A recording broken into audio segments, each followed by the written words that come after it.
So majority of the components of CyberArk are Windows based only. We will also go ahead with the Unix based components as well, but the Vault is the main component of main component of CyberArk deployment. Reason being, it is basically the core of everything. So whatever the account onboarding takes place, or whatever the integration takes place, whatever the recordings takes place, that sits in the Vault. So you can see here, this is basically called the CA console, or PA console, private app console, that provides you access to the Vault. Okay, it's just an application to access the Vault. If I log in over here,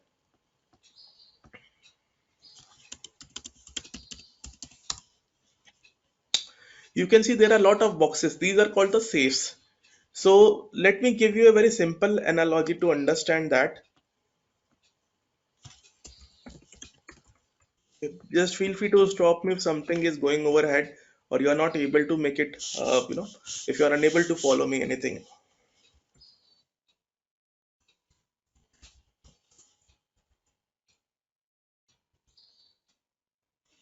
Let's say you have a bank. Okay, you have a bank. In the bank there is a strong room. Okay,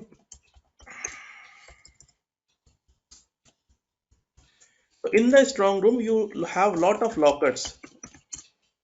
Okay, so there is a bank. In that bank there is a strong room, and there are lot of lockers. Now lockers belongs to different customers, I would say. So you might have noticed that in the bank there are two keys. If you want to access any locker in the bank, you would have the two keys. The first lies with the customer, the second key lies with the bank. Okay, once you put in or key in both the keys, the customer key as well as the bank key, you should be able to access the locker, and only the legitimate users can access the locker. So let's say if there are 100 lockers for an example. Okay, every user has its own locker. So I have my own locker, you have would have your own locker, some people would have its own locker. As long as you have the two keys available with you, you can access that particular locker. Okay, so that is a very common scenario, that is a very common scenario in most of the banks. I would say all the banks, that we have a common strong room. In the strong room we have different lockers that are intended for different customers. Okay, so this is the same analogy is there in the Vault. In the Vault we have a vault. Vault is basically kind of strong room, you can say.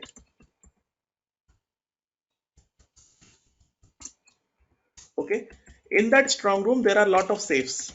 Okay, now safes would have its members. So just like in lockers, you might be having something like cash, ornaments, some documents. You can put anything as you want in the locker. Similarly, we have in CyberArk Vault, which is basically kind of strong room, or I would say the overall storage of CyberArk. In that we have different safes. That safe could have the dedicated member. So let's say if I have a safe for Wintel people, so only Wintel people would have access to that particular safe. That means whatever the accounts that are onboarded in that safe. Okay, whatever the accounts that are onboarded on the safe, that would be visible by only the Wintel people. So the Unix people would have its own safe, the Wintel people would have its own safe, the database people would have its own safe. So every safe would have a dedicated member. Okay, this is basically called segregation of duties, that only the legitimate member would be able to access the accounts that are onboarded in their safe, nothing apart from that. So here also we have two keys, just like we have customer key and bank key. Here also we have two key called private key, and we have public key. Just open up.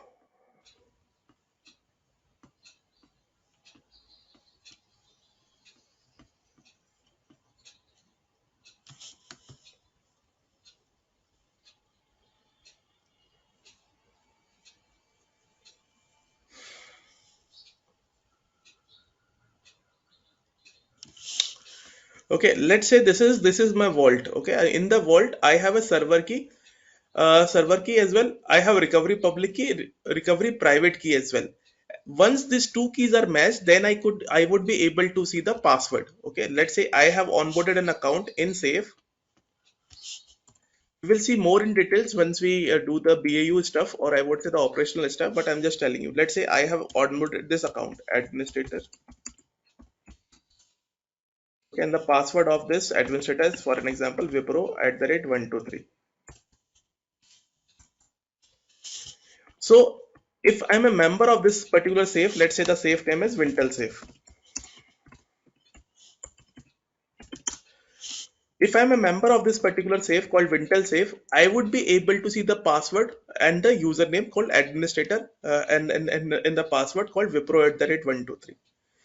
So basically it has two keys to encrypt. Over here you can see that the encryption happens. You would have the public key, you would have the private key. Okay, and then you would these two keys would be matched, and only once you are a member of that particular safe, then you can retrieve the password of that particular account, which is whichever you are onboarding in CyberArk. So we will see more in details. I'm just giving an overview about it, but this is how the process works. So just like in bank, we have two keys, the customer key as well as the bank key. As long as you are able to have those two keys together, then only you would be able to access the locker. The same happens in CyberArk as well. As long as you have the private key and public key, you would be able to access the accounts. So it's not something that is physically available to you, the public key. It's more of like the encryption that happens on the back end. Okay, just for knowledge purpose, I'm sharing this thing. So why Vault is so important? Because it is the critical component of CyberArk. So whenever you onboard anything, onboarding is nothing but adding the password of the accounts in the CyberArk. Okay, the onboarding always refers to adding. Let's say if I need to, if I need to, integrate Windows Server. So what I'll do, whatever the accounts that are there in the Windows Server, I will add it in the CyberArk. So the CyberArk Vault will manage the password of that. Manage in the sense that it will periodically change the password. It will periodically verify the password on the agreed frequency.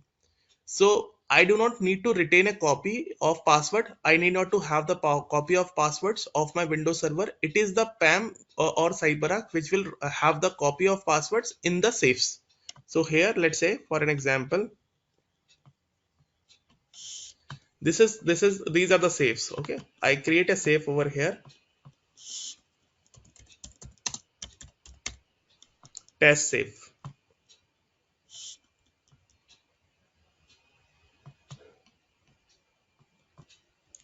Okay, now I have created a test safe. If I show you here, owners are nothing but the members. Okay, now the members, let's say I have logged in as an administrator here. So now you can see that administrator has all the rights, retrieve file from the safe.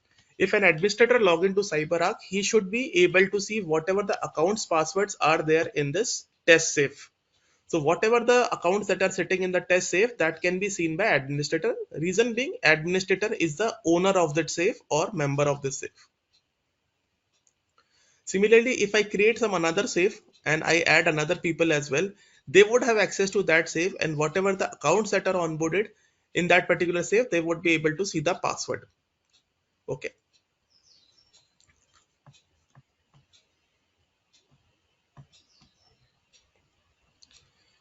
So now it's not just the onboarding, which is it's not just the password which sits in the safe or the vault, I would say. The overall storage is something is the vault. So be it password, be it the account detail like username, what is the account name, what is the address, what is the password, what is the different value of that particular account, what is the FQDN or host name or an IP address, or if it is a database, what is the port number. Everything would be sitting in the safe or the vault. So vault is the ultimate storage engine for the entire CyberArk deployment. Then we have recordings. So for every action you perform in CyberArk, if you're connecting to a Windows server, you're doing some sort of things, your action would be thoroughly recorded. And once it is recorded, we have seen yesterday that the recordings are uploaded to the vault. Yeah. So now you can see that Whatever the actions you're performing on the system, if I'm connecting to a database, Windows server, Unix server, router, switches, anything from the CyberArk. So this is a component of CyberArk PSM which records the session. It will record everything whatever I'm doing on this target system, and the recording would be uploaded to the vault. Okay, so it just not capture the visual recording, the DVDR recording, like just like we used to watch the videos. It basically captures the DVDR recording. It also captures the keystrokes. If I'm doing some sort of work on a console based target system like Unix, it will capture my keystrokes and it will upload it in the vault. So whatever the commands that I have executed on the target machine, that would be thoroughly uploaded in the vault. So this is something that, importance of Vault, that it hosts the onboarding, it hosts the recordings, it holds the audit logs, like keystrokes, logging, visuals, everything. And whatever the integration you do with the CyberArk, let's say if you are integrating your Active Directory with CyberArk, you're integrating your mailing server SMTP with CyberArk, you're integrating your network time protocol. This is something like if you want to sync up your domain clock with CyberArk, then in that case you need to do the NTP integration. I will explain you that. If you want to integrate your syslog, like sim server, you might have Splunk, QRadar, you might have heard about it. So if you want to integrate that part, that would also happen from the vault. If you want to generate a backup of your vault, so that would backup of your CyberArk, like whatever the reports or recordings are there, onboardings are there, that would be done by vault as well. Okay, so every integration would also happen from the vault. Connectivity, all components talk to the vault. So whatever the components we have discussed yesterday, that is CPM, PWA, PSM, PSMP, OPM, AIM, that all talks to your vault. Vault is the single point of contact for all the components. The PWA would also talk in the sense that we require a connectivity to the vault from these components. So there is a standard port called 1858 from which all communication happens from all the components to the to the vault.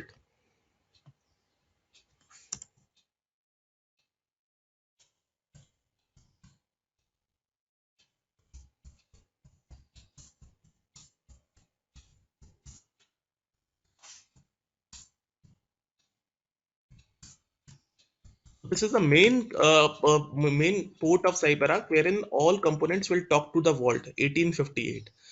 If we are deploying CyberArk, that means we need to ensure that all components are able to reach out. This 1858 port is open from the components to the CyberArk vault. So AD integration would also happen, SMTP, everything we will see one by one in detail. Okay. Now the important thing is the vault will be sitting in the most secure location in the data center. What is secure location? Secure location is something which is not exposed to any public infrastructure. So let's say if I have a web server wherein I am which is basically public facing. Public facing is something this thing. Let me show you.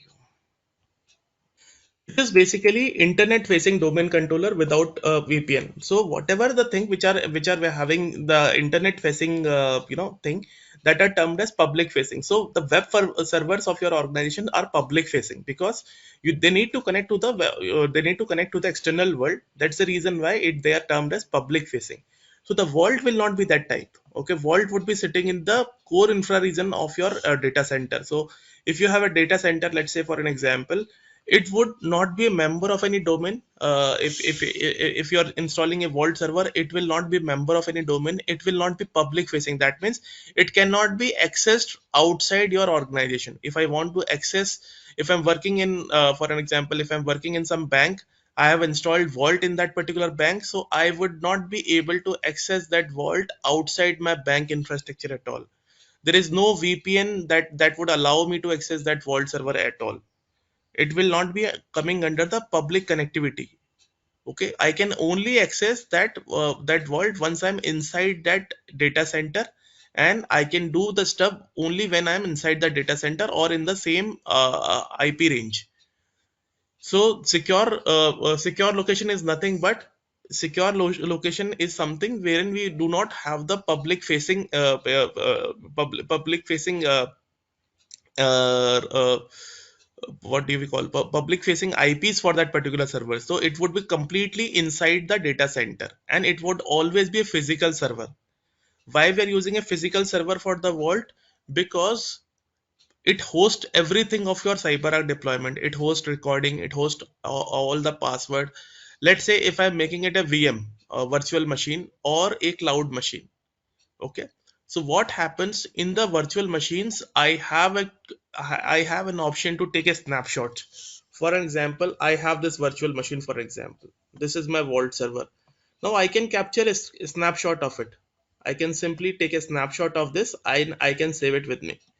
So if in snapshot or a copy, somebody copies your vault server, that means your secret is compromised. Whatever the secret is sitting in the vault, it would eventually be compromised, because you have configured the vault on the virtual machine. So the virtual machine is not something which is which is something a recommended way of installing vault. It should always be a physical server. In physical server, there is no scope of taking a snapshot. So if you worked in Windows, you might have seen that there is a scope of taking a snapshot. So in case something comes, something bad happens, or maybe you've goofed up something, you have a chance to roll back those settings to the snapshot. So for the vault, it should not be the case. The vault would always be a physical server. It will not be a virtual server at all.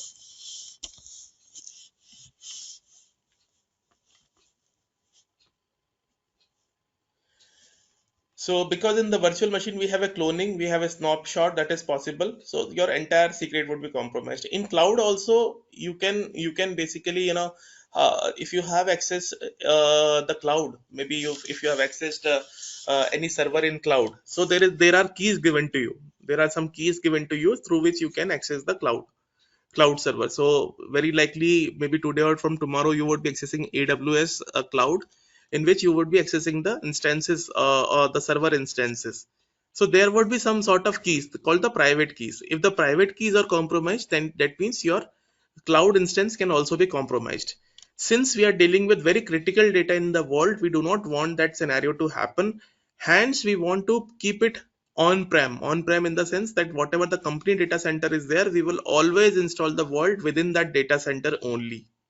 We will not go outside on cloud or virtual machine. We will not be doing on the virtual machine or cloud like that.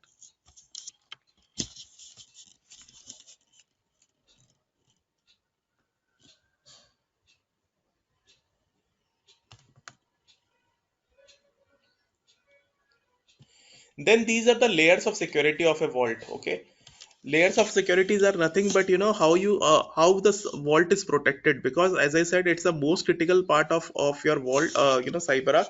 So how would you be able to safeguard it? The first is the authentication. Authentication is something, the way you log into the vault, how you would log in. So there is an LDAP authentication. Let's say I have a domain ID in my organization. I can make use of it to log into the vault. I can use RSA authentication, Oracle SSO, SAML, Radius, or maybe whatever the kind of authentication I have enabled in my organization. The same I can use for the CyberArk authentication as well. There is nothing like that. I need to come up with any other authentication solution. As long as I have whatever the native authentication methods I have in my organization, I can use the same. Then segregation of duty. Segregation of duty, just like we have discussed,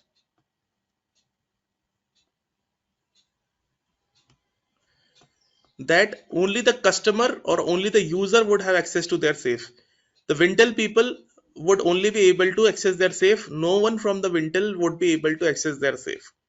Okay, just like as long as you are a member of particular safe, then only you would be able to access your safe or see the accounts that are there in the safe. So this is called segregation of duty. File encryption is nothing but whenever you onboard any account. Okay, I don't get confused with the onboarding term. Okay, we will see more in details, so that will clarify your doubts. Onboarding is like if you are storing some password in vault, that means it would be encrypted right after you store in vault. So it would have its unique key. As long as you are a member of that particular safe, that means you have the private key available with you and you can see the password of it. Network isolation is something you can completely isolate the vault server from rest of the network. Let's say if there are these servers in my organization,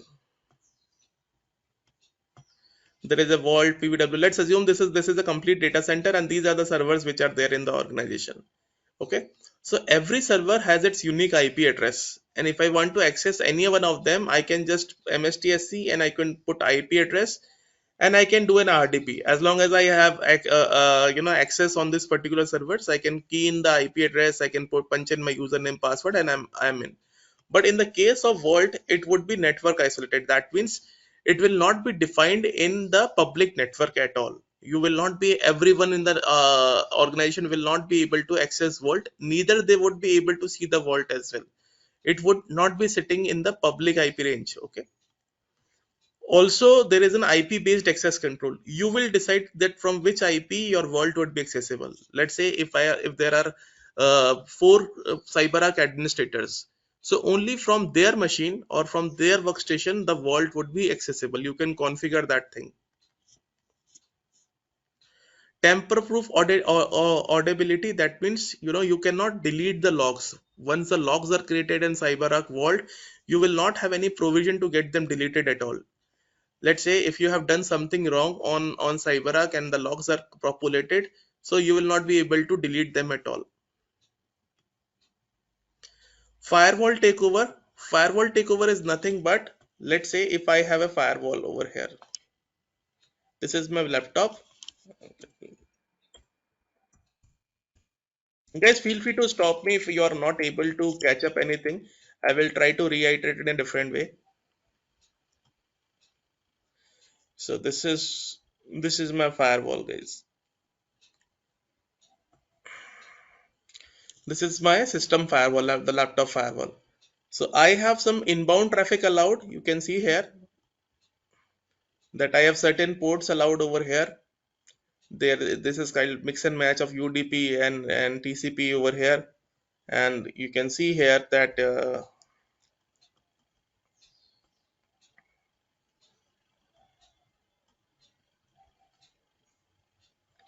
yeah. So this is the low. These are the ports which are allowed, or I should say the traffic which is allowed. Similarly, I can send some traffic as well. These are the ports which are allowed over here. Okay.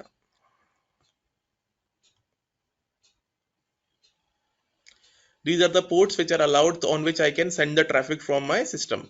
Okay. So what happens once you install the CyberArk Vault in a server? The local firewall has no relevance at all. Let's say if I want to allow any port, I can simply add a rule over here. I can specify the port number which I want to allow, click on next, and that port would be allowed from my laptop. The same would not happen for the vault. So in the vault, once you install the vault in a Windows server, the local firewall would be entirely governed by the CyberArk. You cannot add any traffic like inbound and outbound traffic from the firewall console, just like I was doing here. It would be entirely taken care by CyberArk going onward. So we will see that in real time, that how exactly the firewall takeover takes place. Now ways to access the vault. Okay, how you would access the vault? So just like if you want to access any kind of Windows server, you need to have the RDP. Okay, you need to have the RDP client available in your machine. If you want to access Unix machine, you need to have the PuTTY client on your machine. If you want to access any database, you need to have the SQL client on your machine. So just like for the vault, we have an application called PrivateR client.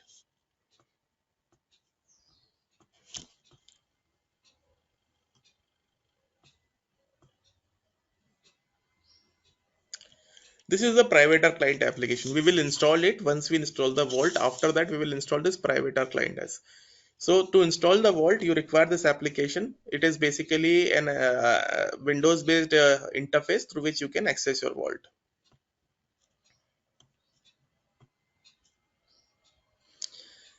Then PVWA Vault or PVWA or Password Vault Web Access. So we have seen a URL yesterday wherein we can through which also we can access the Vault. We will see all of them. Then there is a PACLI. PACLI is nothing but a scripting language of CyberArk, which is called Private R Client Command Line Interface, and SDKs. Okay, SDKs are nothing but you can do some sort of automation or work, and you can basically communicate to the world. Then to install the vault, what are the prerequisites you need to have? Okay, prerequisites in that, in the sense that what are the hardware thing, whatever the software thing, or whatever the resources that you need to have available in with you before actually installing the vault. So Vault can be installed in Windows 2012, R2, Windows 2016, Windows 2008. These are the recommended CyberArk, Windows OS flavors in or versions, I would say, in which you can install the Vault. Should always be a workgroup or a standalone server. So as you can see here, so now you can see this is a domain server. It's not a workgroup server. So all the components can be domain, but only the vault should always be a workgroup server. It should not be a member of any domain because it increases the attack surface. So as a recommended practice, or I should say best practice from the vendor perspective or vendor recommendation, it should always be a workgroup server. Clean OS is something that it should always be installed on a fresh copy of OS. Let's say if I have to install a Vault, I will build a new server. I will install the operating system in it, like Windows 2000, Windows 2012 R2, Windows 2016, 16, or Windows 2008 R2 in it, and then I will install the Vault. I will not install any other application apart from the Vault. Like you might have seen in the organization that they have multiple applications installed on every server, like antivirus server, or any kind of monitoring services are there. So that should not be the case. The server which is basically intended for Vault installation, the only thing which would be installed is the Vault, nothing apart from that. Okay, then no agent work, no GPO, no DNS details, ILO to be installed, that we will see in more in detail. So let me start from the beginning itself, that what do you need, to how do we install the Vault here. So that would be our first thing.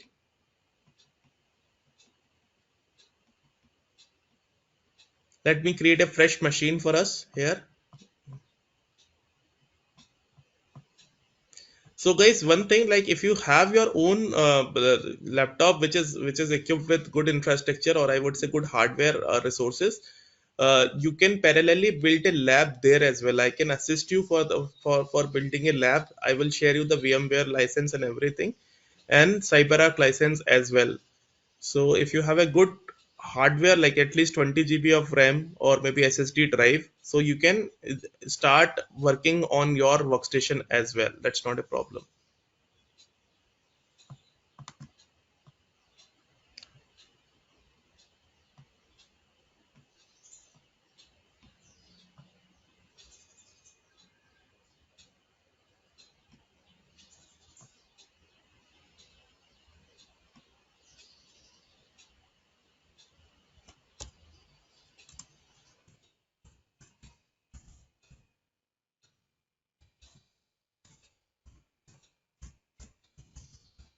I'm creating a fresh server over here,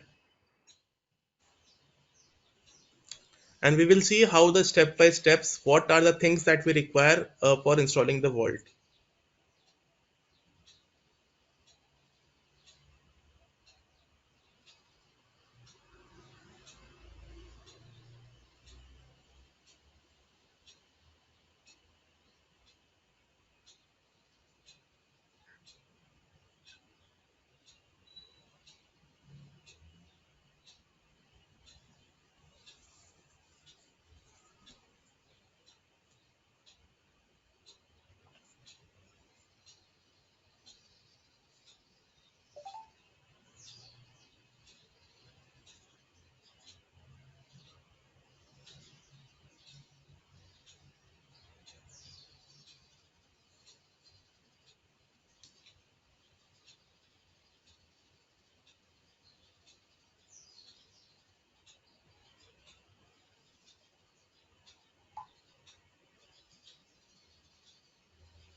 So let's wait for 2 or 3 minutes. We would have the new operating system created.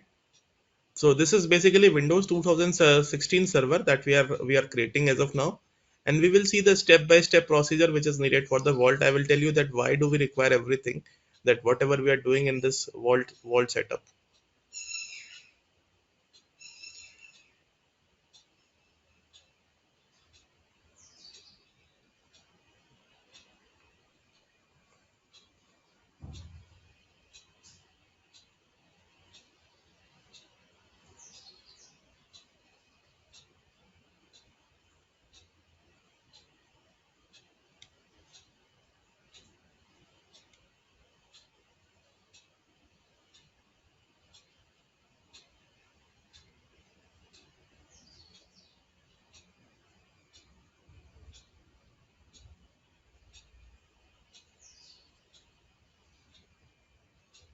I have one question. Yeah, please. How we can decide how much RAM or how many drives will be for the vault? Yeah, that's a good question actually. So let me show you. There are three types of deployment. So first is small scale deployment. Second is middle scale deployment. The third is high scale deployment. So for an example, you need to decide like how many users are there in your environment. There is docs.cyberark, which will let you know to decide the hardware sizing.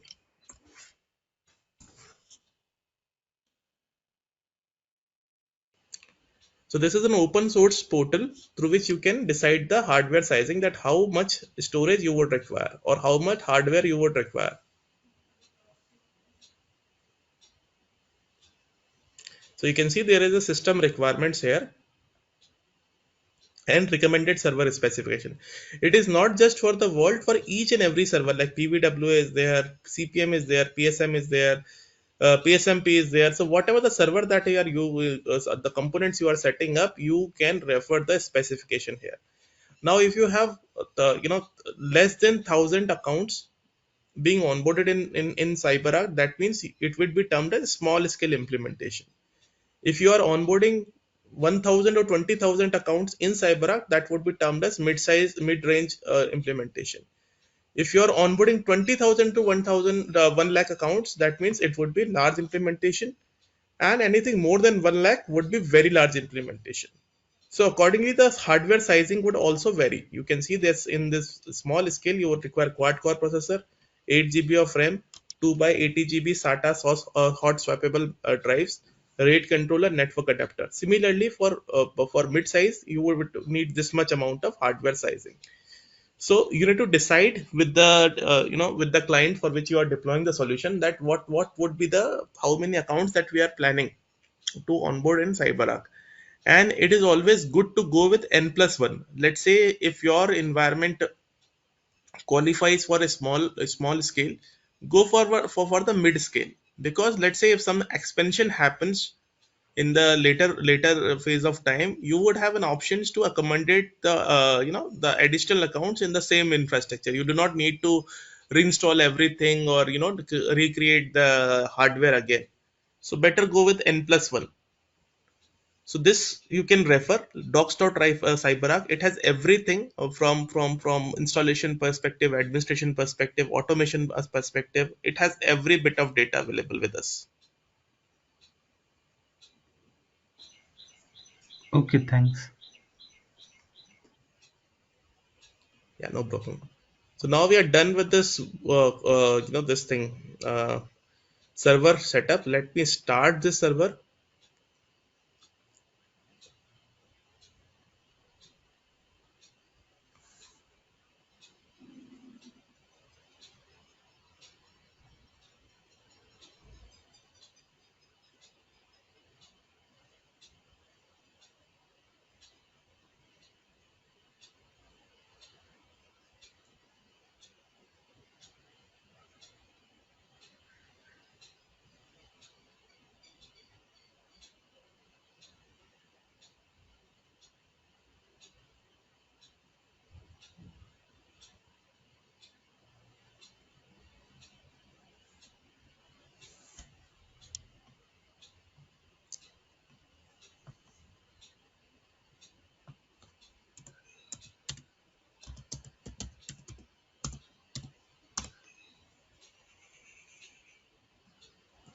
Okay, so this is a new server, brand new server that we have created. Okay, let me close this, the license, I need to fix that part as well.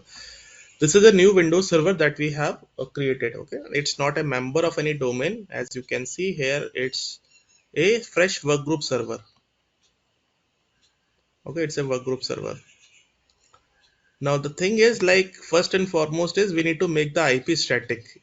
As of now, the IP is not static for this server. For Vault, the IP should always be static because we are not adding it in the we are not installing any domain name services. So as long as we have a static IP, we will not run into a problem. Yeah, it has a static IP, but let me change it a bit.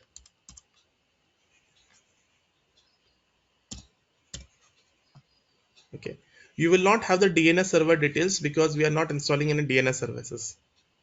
So we have the static IP in place. And for installing, what are the setup files we require for installing the Vault? So let me just, before we do, let me install some VMware tools so we can import the we can import the setup files here. I will let you know that what are the setup files we require.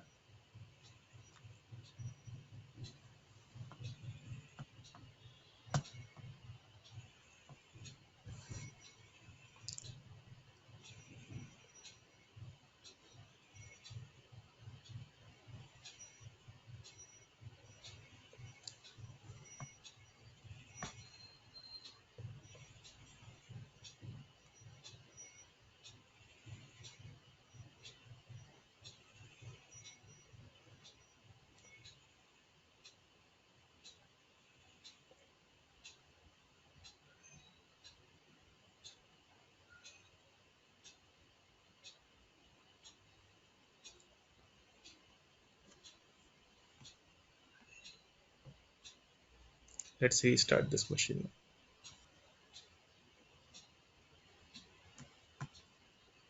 So now I need to import the setup files here. To import the setup files, I need to map this drive as well. Let me check that how we can do that. So as of now, the drive mapping is not done. Let me do it right away as well. And let me just stop the machines which are already installed. So we will do it anyways from the beginning. Let me stop all of them. It will consume the hardware resources here.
Still it's showing not. Let me just reboot it once again.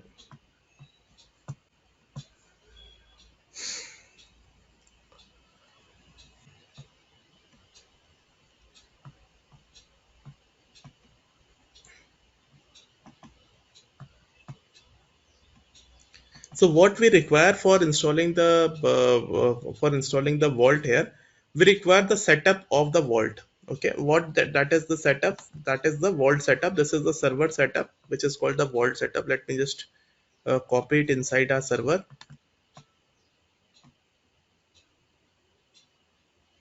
This is the setup file for our Vault server, and the version we are installing is 12.2.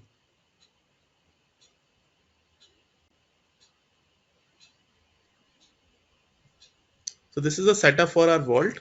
Okay. And we require the license file as well. So let us navigate to that drive once again. So license is something which will basically allows us like how many components we can install up to, what is the size, sorry, how many users we can accommodate. So that will I will explain you later, but this is important. So I'll just copy the license as well. What else we require is the operator CD and master CD. Now, what are this operator CD and master CD? That I will also explain you. Let me just copy it first. And before that also we require the client, private or client, which is basically the application to access the world. Just like I have explained you, like for accessing Windows server, we require RDP client. Similarly, for accessing Vault, we require the private R client.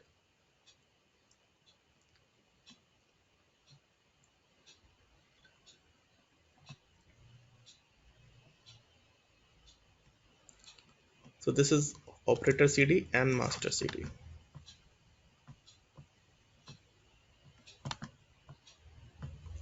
Let us paste everything. Okay. Okay. Now we have Vault setup. We have a private R client. We have demo CD. So master CD. We have operator CD. Let us unzip everything here itself.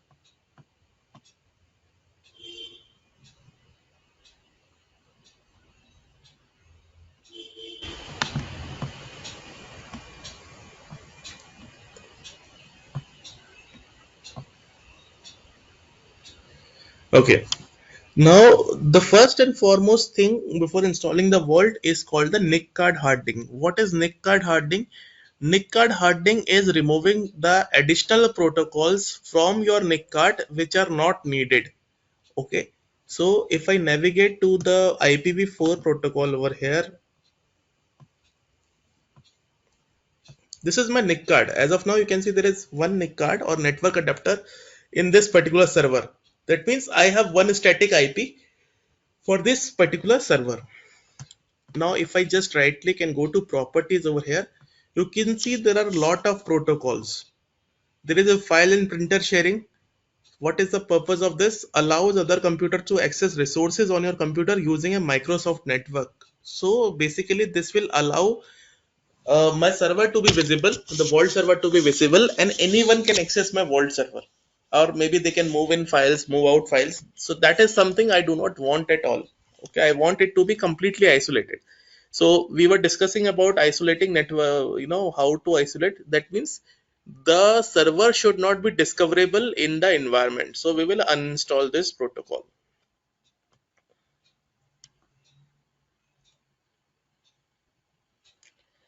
Link layer topology discovery mapper input output driver used to discover and locate the PCs, devices, and network infrastructure component on the network. We don't want this as well. We will just retain IPv4 and IPv6. Rest all we will uninstall. Allows PC to be discovered. We don't want this. Network Microsoft Network Adapter Multiplexer Protocol provides a platform network adapter load balancing failover. We don't want this. So anything which is not needed for the vault functioning should be uninstalled. Let's uninstall this.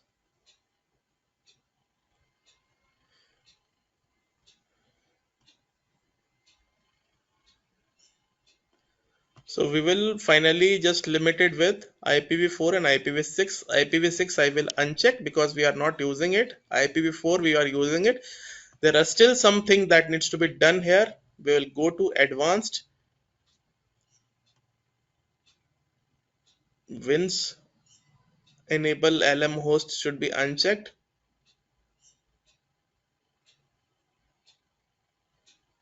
Disable NetBIOS over TCP/IP. So this is called NIC card hardening, where we are making sure that none of the protocols apart from the needed ones are enabled. To the point guide over here, so you can refer this.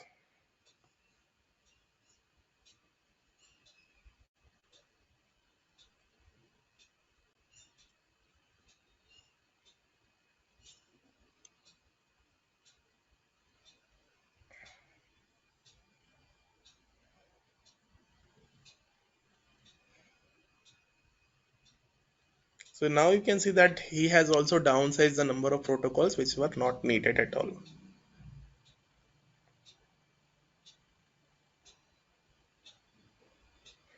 The same thing we have done as well, disable NetBIOS over TCP IP, and now our server is good enough to install the vault. Okay, so what I'll do, I'll just go ahead on this particular setup. You can see this is the setup. Okay, I will right click and run as an administrator.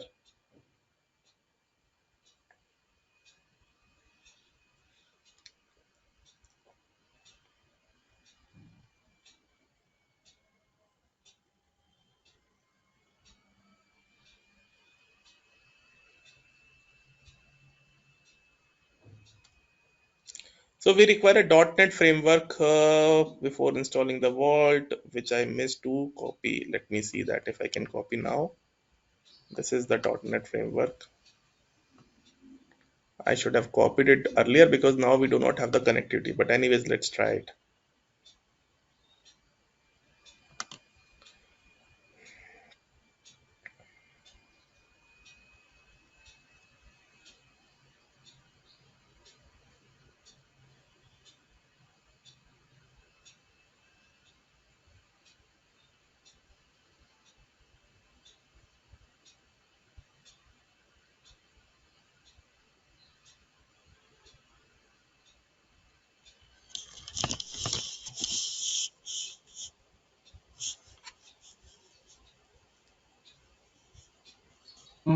How it allowed you to copy the software because you have disabled all the things?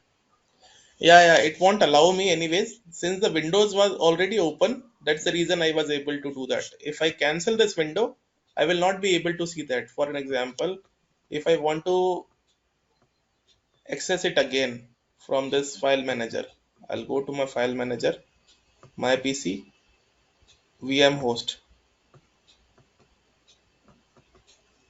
Sorry. Since it was already opened, that's the reason it is able to, see me the options. Once I cancel this window, it will no more appear. So I will show you Okay. that part. And after that, there is one thing happens as well, which is called a hardening. Hardening is something which is basically add the restrictions to the operating system. So most of the times you might have observed that in your computer, in your office laptop or something, you are not able to access the Gmail or Yahoo or something. So this is basically the restrictions that they have imposed.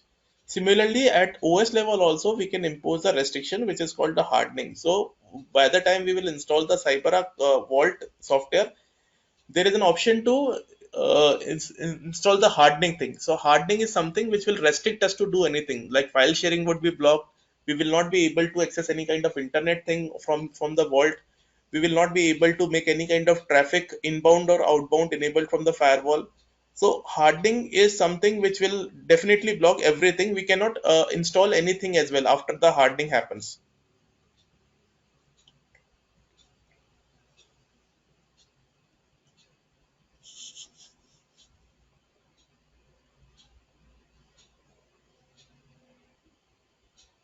So now this .NET framework is installed.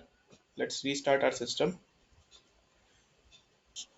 So now we are good to install this vault now. Let us cancel this once and go to server, setup, run as an administrator.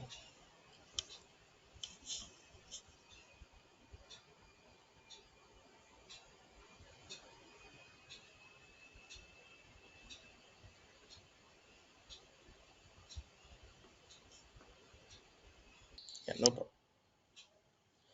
So now here we have two choices, standalone vault or cluster vault. I will explain you the cluster vault as well, but in the meantime we are going with a standalone vault.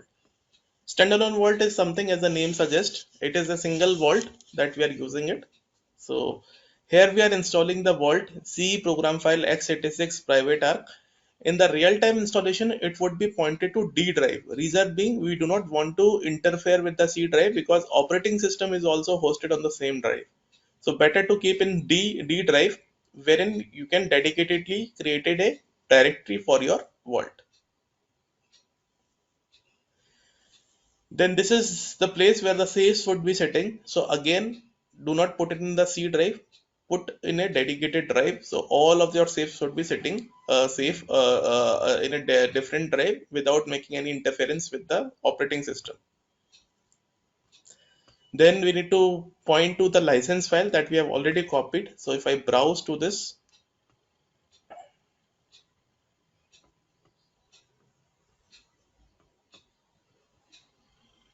in the desktop, I have kept a license. So it should pick it up. Then operator CD is also kept in the desktop only. I will let you know tomorrow that what exactly the operator CD and master CD does. So today we'll just install it and we'll see more in details tomorrow. Let me just,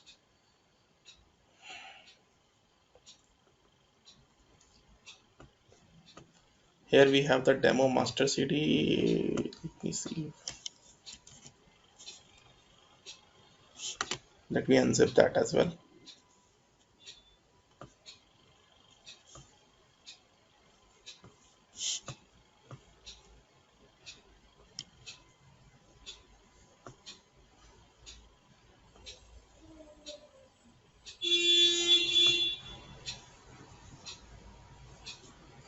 This is the operator CD. I'll just select it. Go next. Now you can see here there is something called remote terminal IP address. Okay, so this is something that I can also remotely control my vault without actually coming into the vault. Like I do not need to make an RDP to the vault and make some adjustment, maybe reading the configuration file or the log file. I can remotely check as that as well. So you can specify the IP from which you want to remotely control it. So as of now, we don't have any remote IP available. So I'll skip that, but I will show you that how it can be done later on. So also we can do that. So there is something called distributed vault. If you have multiple geographies and you want to create a distributed vault, we will install this thing, distributed vault internal communication platform. So here we are dealing with a standalone vault, so we will not do that. Now this is important thing, server vault server machine hardening. So CyberArk recommends to harden always because it will add lots of restrictions on the operating system in which you are installing the vault. So we will go ahead with the hardening. In the AWS lab that you would be doing, you do not harden because AWS does not support the hardening. The moment you perform the hardening, your AWS server would be inaccessible. So after the vault gets installed, we will see that what exactly it has done on the hardening. What are the different things which were restricted after the hardening. So there is a corresponding logs that gets generated after the installation. We will refer them.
So now we would be prompted to specify the master password and the administrator password. I will explain you both of them. Let us install, first specify that. Never put any special characters in this. Just put alphanumeric. Later on you can change it. That's not a problem.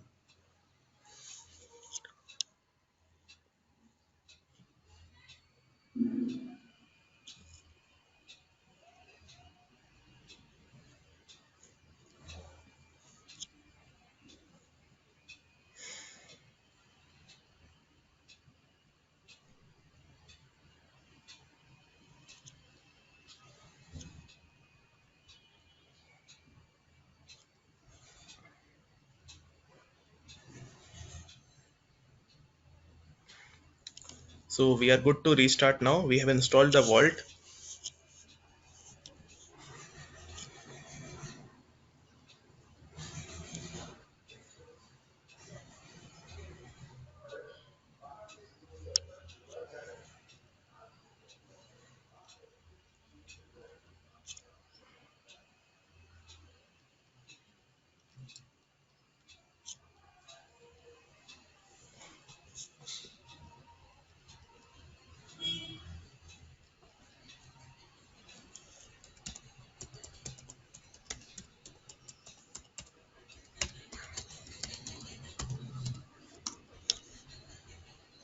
So we have installed the vault, guys. Now the vault installation is done.